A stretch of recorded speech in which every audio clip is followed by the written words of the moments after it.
विष्णु भगवान की जय हो। बृहस्पति देव भगवान की जय हो। आइए सुनते हैं बृहस्पतिवार की व्रत कथा। एक समय की बात है, भारतवर्ष में एक प्रतापी और दानी राजा राज्य करता था। वह नित्य गरीबों और ब्राह्मणों की सेवा करता था, पर उसकी ये बात उसकी रानी को अच्छी नहीं लगती थी। वह ना गरीबों को दान देती, ना भगवान का पूजा ही करती, और राजा को भी दान देने से मना करती थी। एक दिन की बात है, राजा तो शिकार खेलने वन को गए थे, रानी महल में अकेली थी। उसी समय बृहस्पति देव साधु का वेश बनाकर राजा के दरवाजे पर आए और भिक्षा मांगी, तो रानी ने भिक्षा देने से इनकार कर दिया और कहने लगी, हे साधु महाराज, मैं तो इस दान और पुण्य से तंग आ गई हूँ। मेरे पति तो सारा धन लुटाते रहते हैं। अब तो आप कुछ ऐसा करें कि हमारा ये धन सब नष्ट हो जाए, ना रहेगा बांस और ना बजेगी बांसुरी।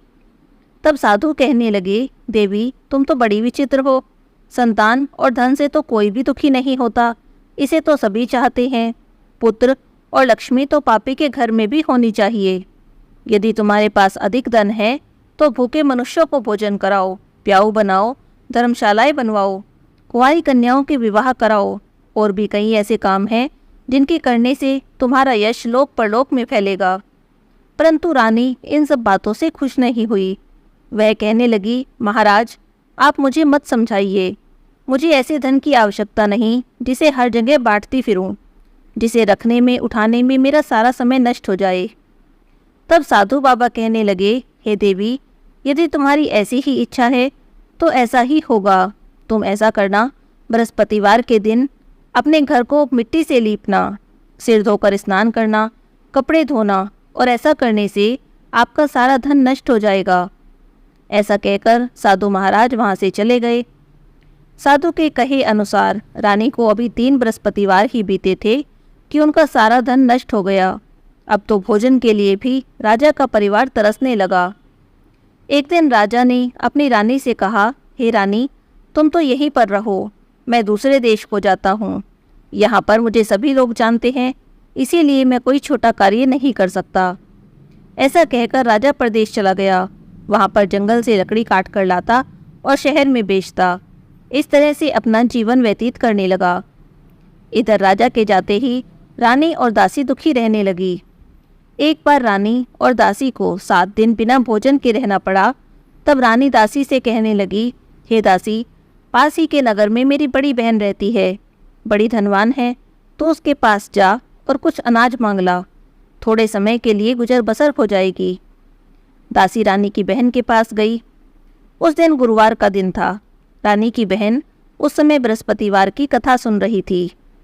दासी ने रानी की बहन को अपनी रानी का संदेश दिया, लेकिन रानी की बड़ी बहन ने कोई भी उत्तर नहीं दिया। जब दासी को रानी की बहन से कोई उत्तर नहीं मिला, तब वह बड़ी दुखी हुई और उसे क्रोध भी आया। वो वापस चली आई और वापस आकर रानी को सारी बातें बता दी। यह सुनकर रानी अपने भाग्य को कोसने लगी। उधर रानी की बड़ी बहन ने सोचा कि मेरी बहन की दासी आई थी, पर मैं उससे नहीं बोली, वह बेचारी बड़ी दुखी हुई होगी।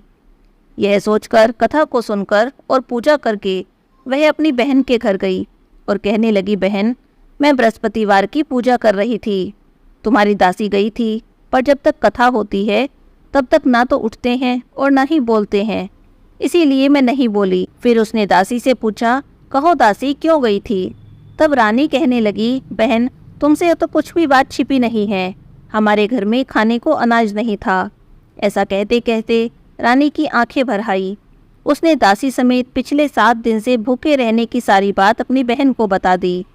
तब रानी की बहन बोली, देखो बहन, भगवान बृहस्पति देव ऐसे ही हैं, सबकी मनोकामना को पूरी करते हैं। देखो, शायद तुम्हारे घर में भी अनाज रखा हो।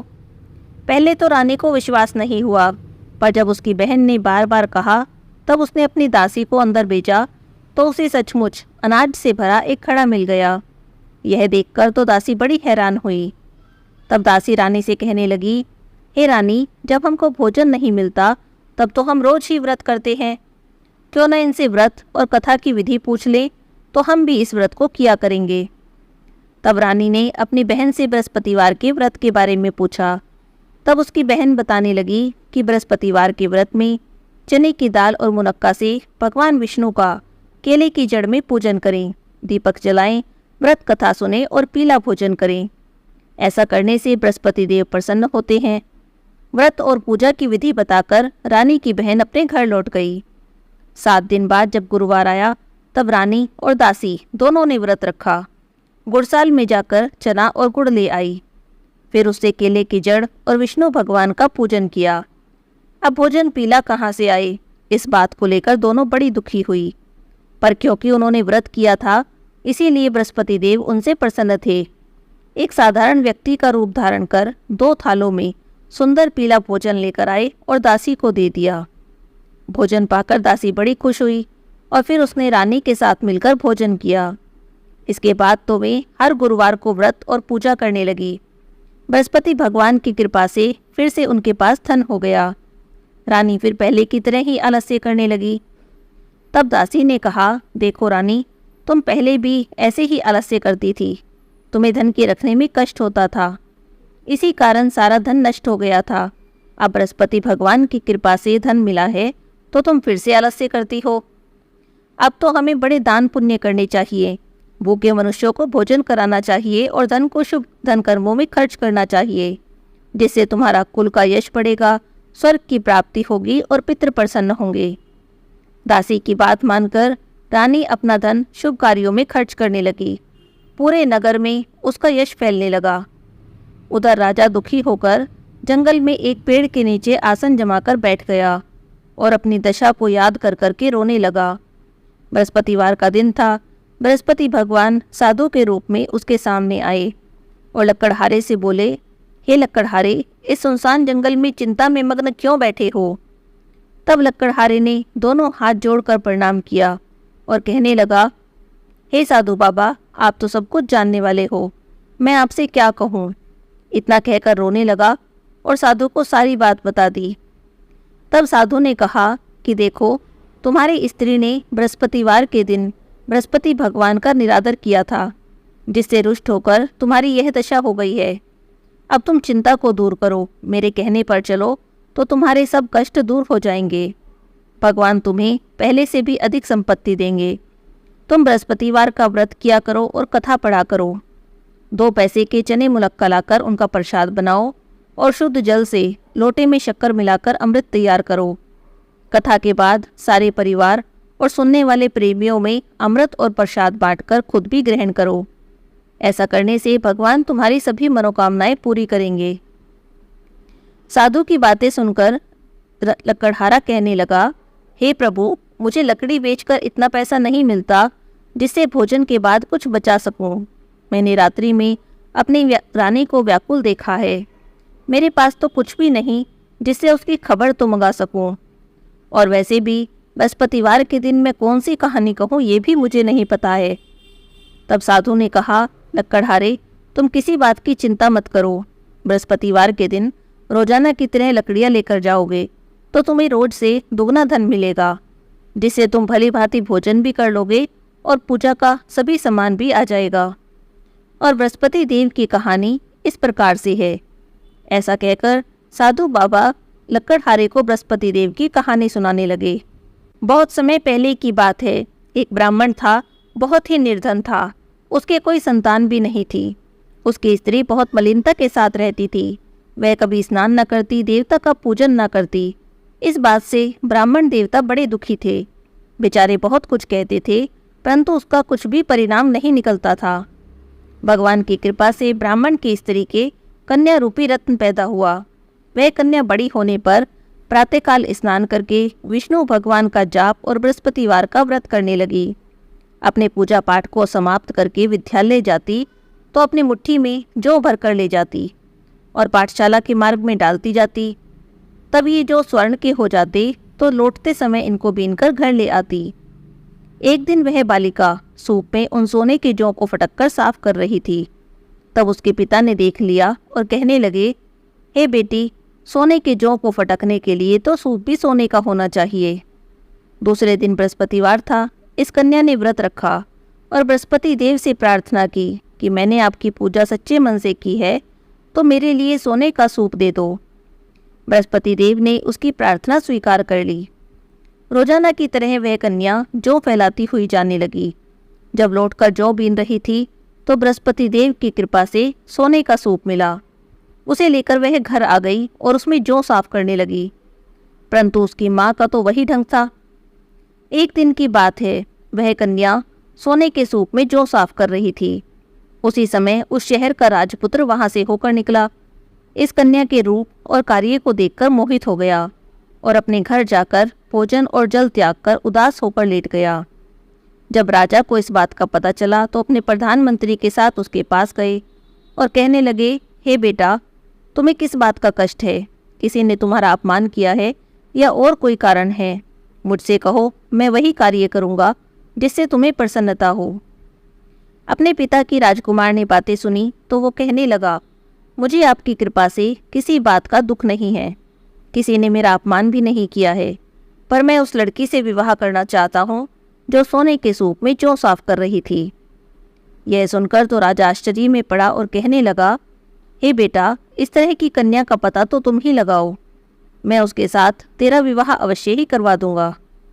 तब राजकुमार ने लड़की के घर का पता बताया। मंत्री उस लड़की के घर गए और ब्राह्मण देवता से सभी हाल कहा। तब ब्राह्मण की कन्या का विवाह राजकुमार के साथ हो गया। कन्या के घर से जाते ही पहले की भांति ब्राह्मण देवता के घर में गरीबी का वास हो गया। भोजन के लिए अन्न भी बड़ी मुश्किल से मिलने लगा। एक दिन दुखी होकर ब्राह्मण देवता अपनी पुत्री के पास गए। जब बेटी ने पिता की दुखी अवस्था को देखा और अपनी माँ का हाल पूछा तो ब्राह्मण ने सभी हाल कह दिया। तब कन्या ने बहुत सा धन दिया और अपने पिता को विदा कर दिया। ब्राह्मण का कुछ समय तो सुखपूर्वक व्यतीत हुआ। कुछ दिनों बाद फिर से वही हाल हो गया। ब्राह्मण फिर अपनी कन्या के घर यहाँ गए और सारा हाल कहा। तब लड़की कहने लगी, पिताजी, आप माताजी को यहाँ लिवा लाओ, मैं उन्हें विधि बताऊंगी जिससे गरीबी दूर हो जाए। तब ब्राह्मण देवता अपनी पत्नी को साथ लेकर गए। तब बेटी अपनी माँ को समझाने लगी, हे माँ, तुम प्रातःकाल स्नान करके विष्णु भगवान का पूजन किया करो तो सब दरिद्रता दूर हो जाएगी। परंतु उसकी माँ ने उसकी एक भी बात नहीं मानी और सुबह उठते ही अपनी पुत्री के बच्चों की जूठन को खा लिया। एक दिन उसकी पुत्री को बहुत गुस्सा आया तो एक रात कोठरी से सभी सामान निकाल दिया और अपनी माँ को उसमें बंद कर दिया। सुबह सवेरे उसमें से निकाला और स्नान करा के पाठ पूजा करवाई। तब उसकी माँ की बुद्धि ठीक हो गई। फिर वह प्रत्येक बृहस्पतिवार को व्रत रखने लगी।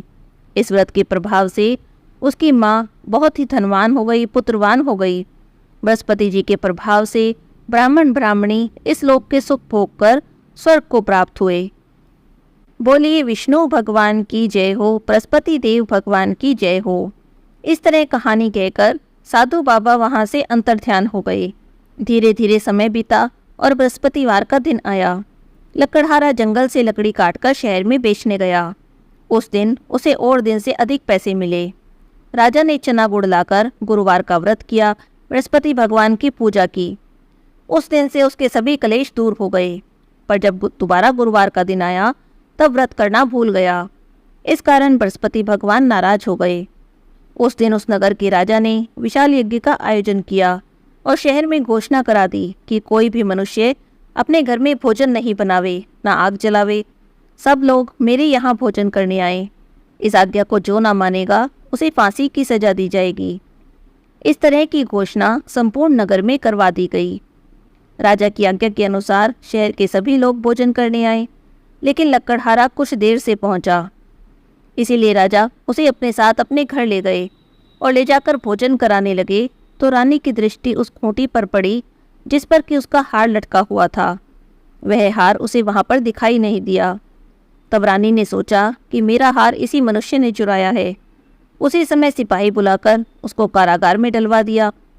अब लकड़हारा कारागार में पड़ गया और बहुत दुखी होकर सोचने लगा कि ना जाने कौन से पूर्व जन्म के कर्म से मुझे यह दुख प्राप्त हुआ है। उन्हीं साधु को याद करने लगा जो जंगल में मिला था। उसी समय तत्काल बृहस्पति देव साधु के रूप में प्रकट हुए। उसकी दशा को देखकर कहने लगे, अरे मूर्ख, तूने बृहस्पति देव की कथा नहीं की, इस कारण तुझे यह दुख प्राप्त हुआ है। अब तू चिंता मत कर, बृहस्पतिवार के दिन कारागार के दरवाजे पर 4 पैसे पड़े मिलेंगे। इन्हीं से तू बृहस्पति देव की पूजा करना, तेरे सभी कष्ट दूर हो जाएंगे। बृहस्पतिवार के दिन राजा को 4 पैसे पड़े मिले। तब उसने कथा की और व्रत किया। उसी रात को बृहस्पति देव ने नगर के राजा को स्वप्न में कहा, हे राजा, तुमने जिस आदमी को कारागार में बंद किया है वह निर्दोष है। वह तो राजा है, उसे छोड़ दो। रानी का हार उसी खूंटी पर लटका है। अगर तू ऐसा नहीं करेगा तो मैं तेरे राज्य को नष्ट कर दूंगा। इस तरह के रात्रि स्वप्न को देखकर जब राजा प्रातःकाल उठा और खूंटी पर हार देखकर लकड़हारे को बुलाकर क्षमा मांगने लगा। लकड़हारे को योग्य सुंदर वस्त्र आभूषण देकर विदा कर दिया। अब बृहस्पति देव की आज्ञा से वह अपने नगर को चल दिया।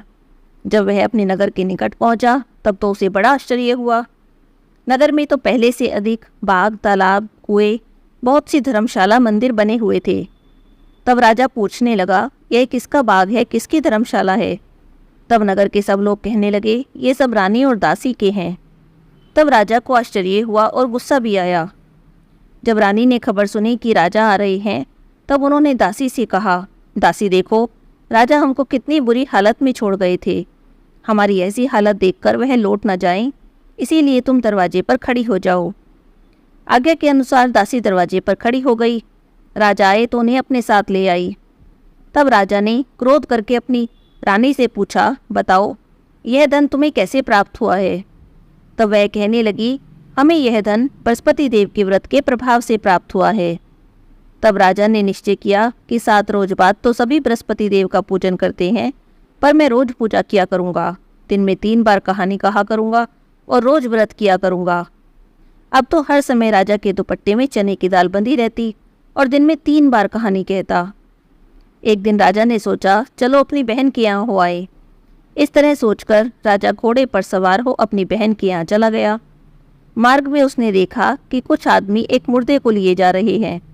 उन्हें रोककर राजा कहने लगा, भाई मेरी बृहस्पति देव की कथा सुन लो। तब वे आदमी बोले, लो हमारा तो आदमी मर गया है, इसको अपनी कथा की पड़ी है। परंतु कुछ आदमी बोले, अच्छा कहो, हम तुम्हारी कथा भी सुन लेंगे। राजा ने दाल निकाली और जब कथा आदि हुई मुर्दा हिलने लग गया, और जब कथा समाप्त हो गई तो राम राम करके वह मनुष्य खड़ा हो गया। राजा आगे चला। आगे उसे एक किसान खेत में हल चलाता मिला। राजा ने उसे देखा और कहा, अरे भाई मेरी बृहस्पतिवार की कथा सुन लो।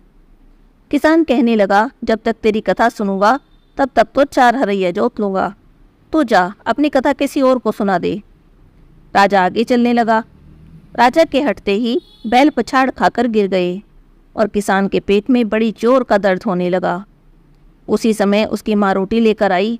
उसने जब ये हाल देखा तो अपने बेटे से सब हाल पूछा। बेटे ने सभी हाल कहा तो बुढ़िया दौड़ी दौड़ी घुड़सवार के पास गई और उससे कहने लगी, मैं तेरी कथा सुनूंगी, तो अपनी कथा मेरे खेत पर चलकर कहना। तब राजा ने बुढ़िया के खेत पर जाकर कथा कही। कथा सुनते ही बैल उठ खड़े हुए और किसान के पेट का दर्द भी बंद हो गया। राजा अपनी बहन के घर पहुंच गया। बहन ने भाई की खूब मेहमानी की। दूसरे दिन राजा सुबह उठा तो देखने लगा कि सब लोग भोजन कर रहे हैं। तब राजा बहन से कहने लगा, बहन ऐसा कोई मनुष्य हो जिसने भोजन न किया हो तो मेरी बृहस्पतिवार की कथा सुन ले। तब बहन कहने लगी, भाई ये देश तो ऐसा ही है, यहाँ पहले लोग भोजन करते हैं, बाद में कुछ और काम करते हैं, लेकिन अगर कोई पड़ोस में हो तो मैं देखाऊं। ऐसा कहकर वह देखने गई, पर उसे एक भी ऐसा व्यक्ति नहीं मिला जिसने भोजन न किया हो। हार कर वह एक कुम्हार के घर गई। उसका लड़का बीमार था। बहन को पता चला कि उनके यहाँ 3 दिन से किसी ने भोजन नहीं किया। तब रानी ने अपने भाई की कथा सुनने के लिए कुम्हार से कहा तो वह तैयार हो गया। राजा ने जाकर बृहस्पतिवार की कथा कही। कथा सुनते ही उसका लड़का ठीक हो गया। अब तो राजा की प्रशंसा होने लगी। एक दिन राजा ने अपनी बहन से कहा, हे बहन, हम अपने घर को जाएंगे, तुम भी तैयार हो जाओ। राजा की बहन ने अपनी सास से कहा तो सास कहने लगी, हाँ चली जाओ, पर अपने बच्चों को मत ले जाना, क्योंकि तुम्हारे भाई की कोई औलाद नहीं है। तब बहन ने भाई से कहा, भैया मैं तो चलूँगी पर कोई बालक नहीं जाएगा। राजा कहने लगा, जब कोई बालक नहीं जाएगा तब तुम ही क्या करोगी? बड़े दुखी मन से राजा अपने नगर को लौट आया। आकर दुखी होकर उदास होकर बैठ गया। रानी ने पूछा तो राजा कहने लगा, हम निर्वंशी हैं, हमारा तो मुंह देखने का भी धर्म नहीं और कुछ भोजन आदि नहीं किया। तब रानी कहने लगी, हे प्रभु, बृहस्पति देव ने हमें सब कुछ दिया है, हमें औलाद भी देंगे। उसी रात को बृहस्पति देव ने राजा से स्वप्न में कहा, हे राजा उठ, सभी सोच त्याग दे, तेरी रानी गर्भ से है। राजा को तो ये बात सुनकर बड़ी खुशी हुई। 9वें महीने में उनके गर्भ से एक सुंदर पुत्र पैदा हुआ। तब राजा कहने लगा, हे रानी, स्त्री बिना भोजन के रह सकती है पर बिना कहे नहीं रह सकती। जब मेरी बहन आए तो तुम कुछ मत कहना। रानी ने उस समय तो सुनकर हाँ कर दी, पर जब राजा की बहन बधाई लेकर आई तब रानी कहने लगी, घोड़ा चढ़कर तो नहीं आई, गधा चढ़ी आई। तब राजा की बहन बोली कि भाभी, मैं इस तरह ना कहती तो तुम्हें औलाद कैसे मिलती। बृहस्पति देव तो ऐसे ही हैं, जो भी कोई मनोकामना करते हैं सभी को पूर्ण करते हैं। जो सद्भावना पूर्वक बृहस्पतिवार का व्रत करता है, कथा पढ़ता है, सुनता है, दूसरों को सुनाता है, उसकी सभी मनोकामनाएं बृहस्पति देव पूरी करते हैं। भगवान बृहस्पति देव उनकी सदैव रक्षा करते हैं। संसार में जो मनुष्य सद्भावना से भगवान जी का पूजन और व्रत सच्चे हृदय से करते हैं तो उनकी सभी मनोकामनाएं पूरी होती हैं। जैसी सच्ची भावना से राजा और रानी ने उनकी कथा का गुणगान किया तो उनकी सभी इच्छाएं बृहस्पति देव जी ने पूरी की। कथा सुनने के बाद प्रसाद लेकर जाना चाहिए और हृदय से मनन करते हुए जयकारा बोलना चाहिए। बृहस्पति देव की जय हो, विष्णु भगवान की जय हो।